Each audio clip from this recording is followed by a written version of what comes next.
नमस्कार बच्चों, कैसे हो आप सभी। आई होप आप सभी अच्छे होंगे। तो आज के इस वीडियो में अपन पिछले वर्ष जो बोर्ड का पेपर हुआ था, कक्षा 10 का विषय गणित का, उस पेपर में जितने भी एमसीक्यूज और रेगिस्तान के जो प्रश्न पूछे गए थे, उन सभी प्रश्नों को आज अपन हल करेंगे। अगर आप इस वीडियो को अपने दोस्तों के साथ शेयर करते हो तो मैं अगला वीडियो और लेके आऊँगा इसी पेपर के बाकी प्रश्नों का। तो देखिएगा फर्स्ट सवाल क्या कह रहा है। फर्स्ट सवाल है कि वास्तुनिष्ठ एवं अतिलघुरात्मक प्रश्न है, जिसमें जो ये पहला प्रश्न है ए वाला भाग इसका, बहुपद पी एक्स बराबर 3 माइनस एक्स और x माइनस 4 की घात है। तो मतलब इसकी घात बताना है, तो सबसे पहले अपन क्या करेंगे, इस प्रश्न को हल करके देखेंगे ना। ठीक है, आपको मैं पूरे प्रश्नों को हल करके दिखाऊंगा, मैं इसलिए दिखाऊंगा कि हाँ इसका प्रश्न, इसका आंसर ब है या फिर सह है, मैं टिक लगा के दिखा दूंगा ना। अपन सभी प्रश्नों को एक एक को हल करेंगे। आइए देखो, तो आपको जो समीकरण दे रखा है इसको उतारो पहले। 3 माइनस एक्स, एक्स माइनस 4। देखिएगा, जब 3 की गुणा एक्स से करेंगे तो आपको कितना आएगा, 3x आएगा। ठीक है, फिर 3 की गुणा 4 से करेंगे तो 3 चौक 12 माइनस के 12। फिर x की गुणा x से करेंगे तो माइनस का एक्स स्क्वायर, फिर माइनस माइनस प्लस, फिर x की 4 से गुणा करेंगे तो 4x। ठीक है ना। अब फिर आगे देखो, बराबर तो क्या है आपका 0 है। अब 4x में से 4x और 3x कितने होते हैं, 7x, और माइनस के 12 माइनस के एक्स स्क्वायर बराबर 0। अब क्या करेंगे, इस पूरे समीकरण को बराबर के इधर भेज देंगे तो सभी का चिन्ह क्या हो जाएगा, चेंज हो जाएगा। तो माइनस का एक्स स्क्वायर इधर जाएगा तो प्लस का एक्स स्क्वायर हो जाएगा। क्या हो जाएगा, प्लस का एक्स स्क्वायर हो जाएगा। और ये प्लस का 7 इधर जाएगा तो माइनस का 7x हो जाएगा। और माइनस के 12 जब इधर जाएंगे तो प्लस के 12 हो जाएंगे। तो अब आपको ये समीकरण हल हो रखा है। इसमें आपको x की अधिकतम घात क्या दिख रही है, 2, तो इसका आंसर क्या आएगा, 2। अब आप इस पर टिक लगा सकते हो। तो आपको ये प्रश्न समझ में आ गया होगा। अब आइए भाग 2 हल करते हैं। 2 ये हैं, देखो, यदि 6 पदों वाली एक समांतर श्रेणी का प्रथम तथा अंतिम पद क्रम से 2 तथा 10 है, तब समांतर श्रेणी का योगफल है क्या होगा। तो देखिएगा, इसमें ए ऑप्शन दे रखा है 72, ब दे रखा है 36, स दे रखा है 135 और द दे रखा है 24। तो इसके लिए आपको एक सूत्र, आपने जो पिछली कक्षा है 5वीं प्रश्न वाली में पढ़ा होगा, वो होता है आपका SN बराबर n/2 bracket a plus an। तो देखो, SN अपने को बताना है ना, तो n का मान, यदि 6 पद मतलब कि 6 पदों तक, तो आपका n का मान 6 है, तो यहाँ पर 6 लगो बटे 2। ठीक है, फिर प्रथम तथा अंतिम पद, तो प्रथम पद आपका क्या है, 2 है तो 2 लिखो, और अंतिम पद 10 है तो 10 लिखो। अब इसको आगे कर दो, 2 एकम 2, 2 तिया 6, तो यहाँ पर आपके आ गए 3, और 10 और 2 12। अब 12 को 3 से गुणा कर दो, 12 तिया 36, तो 36 किस ऑप्शन में है, ब में, तो आप ब पे आराम से टिक लगा सकते हो। तो ये प्रश्न भी आपको समझ में आ गया होगा। अब चलिए प्रश्न संख्या 3 को हल करते हैं। यहाँ देखो, यहाँ समझना, बिंदु P के निर्देशांक 5,4 को x से दूरी पर है। मेरी बात ध्यान सुनिए, x पे दूरी पे है तो आंसर आएगा क्या भाई, x पे दूरी पे है तो इसमें आंसर क्या आएगा, हाँ 4 आएगा। क्या आएगा, 4। तो इस पर आप ऐसे भी टिक लगा सकते हो, जैसे क्या आएगा, इसका आंसर 4 आएगा। ठीक है, फिर आगे देखो, निम्न में से अपरिमेय संख्या है। तो देखिएगा, आपको दिख रहेगी ऑप्शन में ही कि 2 भी परिमेय संख्या है, 2.23 भी परिमेय संख्या है, और 2.23 का बार भी परिमेय संख्या है। और ये परिमेय संख्या नहीं है, क्योंकि क्या है, अशांत संख्या है, और अशांत संख्या आपकी अपरिमेय संख्या होती है, परिमेय संख्या नहीं होती है। तो इसका आंसर क्या आएगा, ब। ठीक है, तो आपको ये प्रश्न समझ में आ गया होगा। अब चलते हैं अगले वाले प्रश्न में। तो आइए बच्चों, अब अपन भाग 5 को हल करते हैं। भाग 5 क्या है, के किस मान के लिए निम्न रैखिक समीकरणों के युग्मों का कोई हल नहीं है। तो कोई हल नहीं है, तो इसके लिए आपने एक सूत्र पढ़ा होगा, कोई हल नहीं है, वो था आपका A1 बटा A2 बराबर B1 बटा B2 not equal to C1 बटा C2। जिसका कोई हल नहीं है उसका सूत्र आपका ये तो होता है ना, ठीक है। अब इसमें मान रख दीजिएगा, x का गुणांक क्या है 3, तो ये आपका A1 आएगा, ठीक है। अब y का गुणांक क्या है 1, तो A2 क्या आएगा आपका 1, सॉरी यहाँ पर देखो A2 क्या है, A2 देखो ये वाला A2 है, ठीक है ना। तो 2k माइनस का 2k माइनस का 1, ये क्या आपका A2 है बराबर B1। अब B1 क्या है देखो, y का गुणांक क्या है 1, तो ये 1, ठीक है। और B2 आपका क्या है 1 है, ठीक है। ये लो, अब आप इसको यहाँ से हल कर दो, यहाँ से आपका क्या का मान आ जाएगा, ठीक है। अब देखो यहाँ पे तिरछे गुणा करोगे, 3 का 1 से गुणा करोगे, या फिर आप ऐसे कर लो 2k माइनस 1 की गुणा 1 से करोगे तो आपका 2k माइनस 1 ही आएगा, ठीक है, बराबर 3 की 1 से गुणा करोगे तो 3 आएगा, ठीक है ना। अब 2 क्या आएगा ऐसा कैसा, बराबर का 3 माइनस का 1 जब इधर जाएगा तो प्लस का 1 हो जाएगा। बाकी सवाल यहाँ देख लो, 2 क्या आएगा ऐसा कैसा, बराबर 3 रेख 4, तो k बराबर 4, ये 2 गुणा में है तो किस में जाएंगे भागे में, 2 1 कम 2, 2 दूनी 4, तो k का मान क्या आ गया 2 आ गया, ठीक है। अब 2 किस ऑप्शन में है, तो 2 आपका ए में है, तो इस पर आप टिक लगा दो आराम से, ठीक है। चलिए अगला भाग हल करते हैं f वाला। इसमें देखो भाई f वाले में किसी द्विघात समीकरण ax² plus bx plus c बराबर 0 के मूल वास्तविक है यदि, तो देखिएगा जब अपन प्रश्नावली 4 पढ़े थे उसके अंदर ये वाला सूत्र था, तो आपको उस टाइम उस प्रश्नावली को हल किया होगा तो आपको समझ में आ गया होगा कि इसमें से प्रश्न में 0 के मूल वास्तविक नहीं होंगे, तो किस में मूल वास्तविक नहीं होंगे, तो किस में नहीं होंगे बताओ, मतलब कि 0 से कम आ जाए तो वहाँ पर वास्तविक मूल नहीं होंगे। अब 0 से कम यानी 0 से कम वाले का ऑप्शन कौन सा है, तो 0 से ऑप्शन वाला है देखो इसमें ये वाला देखो, है ना। 0 से कम आ जाए तो वहाँ पर मूल वास्तविक नहीं होंगे, तो इसका ऑप्शन क्या जाएगा सी हो जाएगा। अगले में आओ, चलो आगे देखो ये वाला सवाल देखो, बिंदुओं a x plus 4 y plus 5 तथा बिंदु b के निर्देशांक 6 माइनस x 3 माइनस y को मिलाने वाले रेखाखंडों के मध्य बिंदु के निर्देशांक लिखिए। अब इसको हल करने से पहले आपको मध्य बिंदु का सूत्र आना चाहिए। वो क्या होता है देखो, वो होता है आपका मध्य बिंदु का सूत्र होता है x1 प्लस x2 बटा 2, ठीक है, y1 प्लस y2 बटा 2। अब क्या करेंगे अपन, इस समीकरण में इन सभी का मान रख देंगे तो अपना आंसर निकल के आ जाएगा, ठीक है। x1 ये है, y1 ये है, x2 ये है और y2 ये है, ठीक है ना। x1 क्या है x प्लस 4 प्लस x2 क्या है x2, तो x2 क्या आपका 6 माइनस x है, 6 माइनस x बटा 2। फिर देखिएगा y1 क्या है, तो y1 y प्लस 5 है, प्लस y2 क्या है, तो y2 आपका 3 माइनस y है बटा 2, ठीक है। अब यहाँ दिख रहा होगा आपको, देखो ये प्लस का x माइनस का x कट गया, तो 6 4 10, तो 10 बटे 2, ठीक है। ये प्लस का y ये माइनस का y ये भी कट गया, तो 5 और 3 8 बटे 2। अब इनको काट लो, 2 1 कम 2, 2 पंजे 10, ठीक है, 2 1 कम 2, 2 चौके 8। तो अपने क्या निर्देशांक निकल के आए हैं, एक तो आया है 5 और एक आया है 4। अभी किस ऑप्शन में है, तो दिख रहा होगा आपको ये ऑप्शन ब में है, तो ब पे इसको टिक लगा दो, ठीक है, समझ में आ गया होगा आपको। अब आइए अगला सवाल हल करते हैं, एच वाला।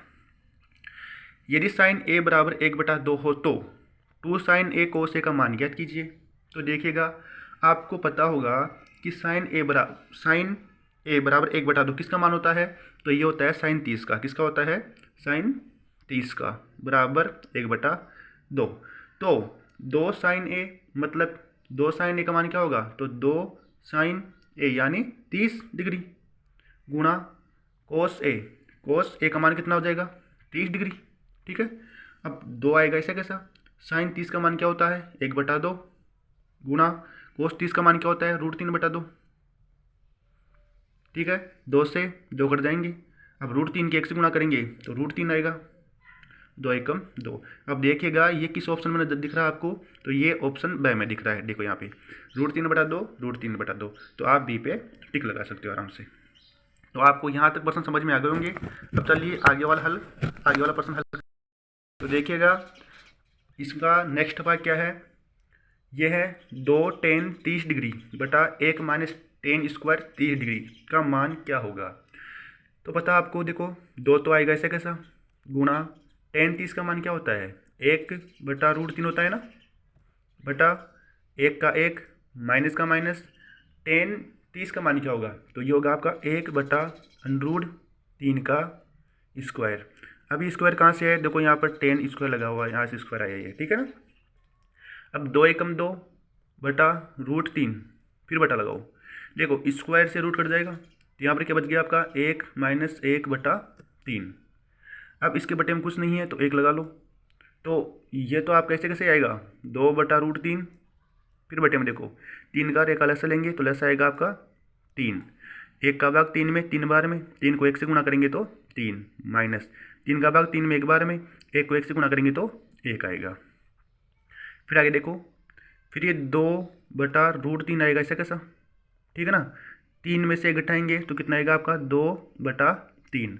अब आपको ये करना आता होगा कैसे, जैसे ये 2/√3 गुणा ये 3 जाएगा ऊपर और 2 आएगा नीचे, तो 2 से 2 कट जाएगा, तो आपका आंसर क्या आएगा, आप 3। तो आगे हल करो इसको, 3/√3। अब देखिएगा ये किस ऑप्शन में आ रहा है, तो ये ऑप्शन नंबर ए में आ रहा है, तो आप ए पे टिक लगा सकते हो आराम से, ठीक है।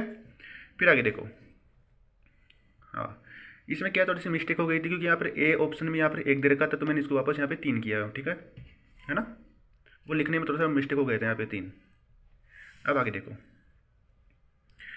एक पासे को एक बार फेंका जाता है तो अभाज्य संख्या को प्राप्त करने की प्रायिकता ज्ञात कीजिए।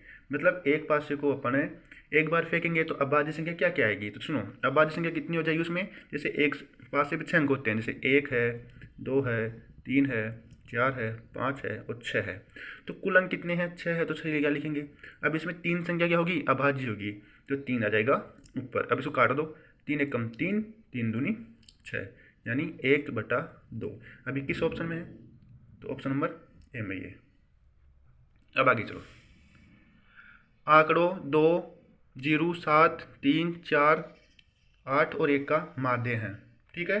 तो अब इनका माध्य कैसे निकालते हैं, तो सबसे पहले इनको क्या करेंगे अपने, छोटी से बड़ी संख्या की ओर जमाएंगे।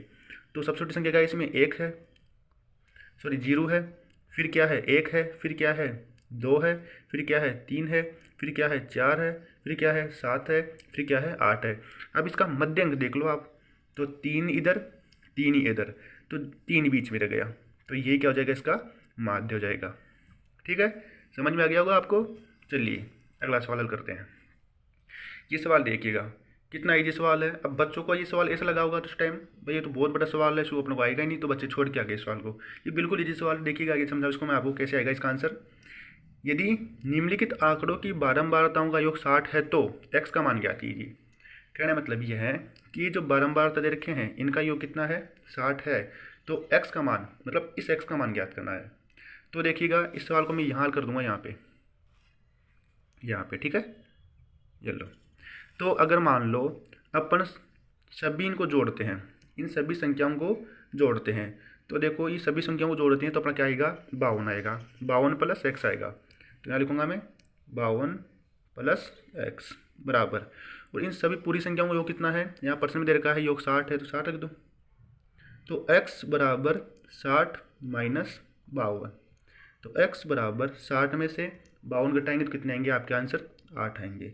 तो अब देखो 8 किस ऑप्शन में है, ब में, खत्म काम। तो इस प्रकार से प्रश्न का हल समाप्त होता है। चलिए अब अपन अगले प्रश्न को हल करते हैं। तो ठीक है बच्चों, अब जितने भी MCQ के प्रश्न थे वो समाप्त होते हैं। अब इसमें रेगिस्तान के प्रश्न भी पूछे गए थे। तो जैसे प्रश्न नंबर 2 था, निम्न प्रश्नों में रेगिस्तानों की पूर्ति करते हुए उत्तर पुस्तिका में लिखिए। कहने मतलब ये है जो खालिस्तान देखा ना ये, अब इन खालिस्तानों में क्या आएगा ये अपने को बताना है। ठीक है, तो देखिएगा यहाँ पे दिख रहा होगा आपको 5 खालिस्तान, यहाँ पे देखो फिर ब्रेक ये जो बॉक्स है ये 9 से 1/2 है। तो इसको हल करेंगे, तो इसको हल करने के लिए मेरे पास यहाँ पर जगह नहीं है, तो मैं यहाँ पे हल करूँगा इसको। ये देखिएगा यहाँ पे हल करेंगे इसको ना, यहाँ पे अब देखो यहाँ पे मतलब कि ये 5 ही आपका क्या है, ए का मान है 5, है ना। तो ए का मान 5 है और आपके कुल कितने पद दे रखे हैं, 1 2 3 4, यानी ए का चौथा पद दे रखा है अपने, 4 पद दे रखे हैं। तो A4 का व्यापक रूप क्या होगा, a + 3d, ये होगा ना। अभी कितने, ये किसके बराबर दे रखा है, देखो ये। अब इसको सही ढंग से हल करो इसको। जैसे 2 नाम 18, 18 एक 19, 19/2, तो 19/2। तो सबसे पहले अपन क्या करेंगे, इसमें सारवंतर निकालेंगे। अब जो सारवंतर आएगा उसी में अपन क्या करेंगे, ए के मान को जोड़ दे जाएंगे, तो अपना ये इसका मान और इसका मान निकल के आ जाएगा। तो देखो ए का मान 5, तो 5 लिख दूँ यहाँ पे, 3d = 19/2, ठीक है 2। अब देखो ये 3d तो आएंगे ऐसे कैसे, 19/2 प्लस के 5 जब इधर जाएंगे तो माइनस के 5 हो जाएंगे। अब इसके बटे में कुछ नहीं है तो अपन क्या करेंगे, 1 लगाएंगे, तो 3d आएंगे ऐसे कैसे, 2 का 1 अलग से कितना आएगा आपका, 2 आएगा। तो यहाँ पर तो 19 आएंगे और यहाँ पे 10 आएंगे। तो देखो आगे यहाँ पे देखो 3d = 19 में से 10 गए तो 9/2। फिर देखो इस d को अकेला छोड़ दो, है ना, तो d को अकेला छोड़ दो बराबर 9/2। ये 3 गुणा में है तो किस में जाएंगे, इधर भाग में, 3 एकम 3, 3 तिया 9, यानी अपना सारवंतर क्या निकल के आ गया, सारवंतर आ गया अपना d = 3/2। ठीक है, अब क्या करेंगे, ये जो आपका सारवंतर आया है 3/2, है ना, इसी में अपन क्या करेंगे, अब एक मान को जोड़ देंगे। तो चलिए आगे जोड़ते हैं आगे, ठीक है ना। चलो अब देखो, तो एक का मान क्या है आपका 5 आया है। अब अपन दूसरा पद निकालेंगे और इसमें क्या करेंगे, इसको जोड़ देंगे।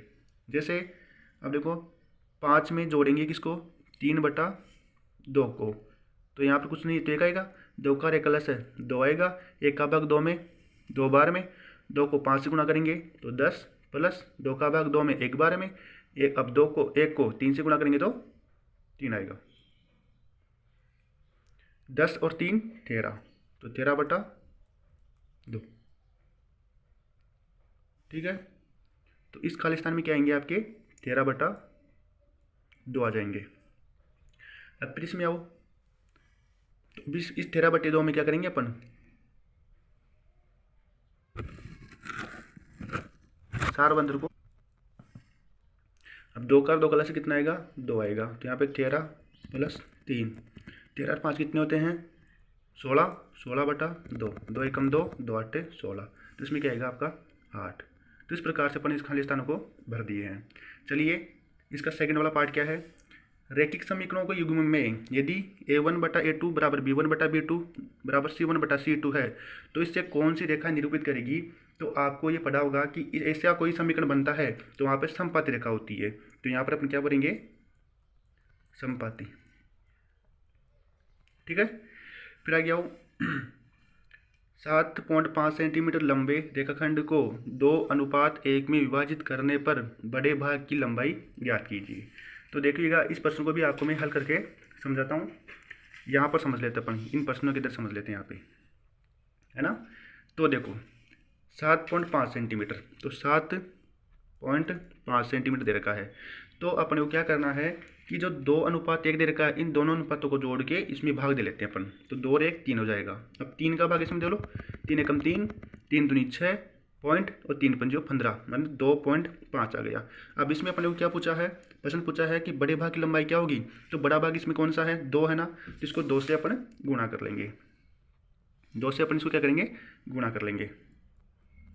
तो देखो 2 पंजे 10 हासिल का 1, 2 दूनी 4 1 5, यानी 5.0, यानी क्या गया आपका आंसर यहाँ पे 5 भरा जाएगा।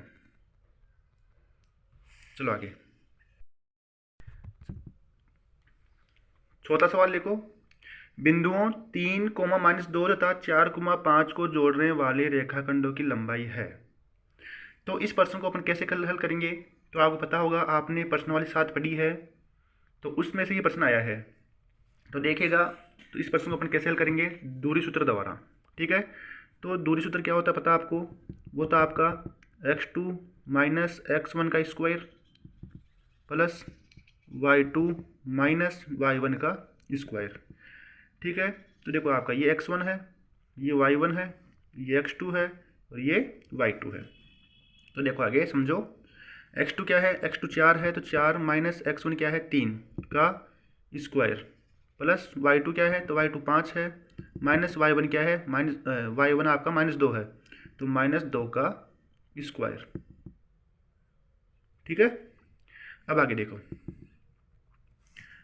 ये 4 है भाई, यहाँ पर ध्यान समझ लेना, 4 में से 3 गया तो 1, तो 1 का स्क्वायर प्लस, अब यहाँ देखो ये 5 तो आएंगे, इसे कैसे, माइनस माइनस प्लस 2 का स्क्वायर। फिर देखो आगे, 1 का स्क्वायर 1 होगा, 5 और 2 7, यानी 7 का स्क्वायर। अब 1 प्लस 7 का स्क्वायर कितना होगा, 49। चलो, अब 49 1 50, यानी √50। तो यहाँ पर अपन क्या भरेंगे, √50 भरेंगे, यहाँ पे √50। ठीक है, चलो अब आगे आओ। अब इसके बाद में अगला सवाल देखो, कोस 48 माइनस साइन 42 का मान ज्ञात कीजिए। कोस 48 माइनस साइन 42 का मान ज्ञात कीजिए। तो इसको तो अपन यहाँ हल कर लेंगे, यहाँ पर देख लो, है ना। तो अपन क्या करेंगे, इन दोनों में से किसी एक पद को तोड़ेंगे। तो अपन इस वाले पद को तोड़ लेते हैं। तो कोस 90 माइनस 42 कर देंगे ना, तो 48 हो जाएंगे आपके, लो। और ये माइनस के साइन 42 तो आपके ऐसे कैसे आएंगे, डिग्री है ना, लो। आगे देखिएगा, तो देखो कोस किस में बदलेगा, साइन में, तो साइन ए का मान क्या होगा 42 डिग्री, और माइनस ये साइन 42 आएगा आपका ऐसा कैसा। ठीक है, अब साइन 42 में साइन 42 घटाएंगे तो क्या आएगा आपका आंसर 0। तो यहाँ पर क्या भरेंगे अपन 0, ये लो सर। ठीक है, 0।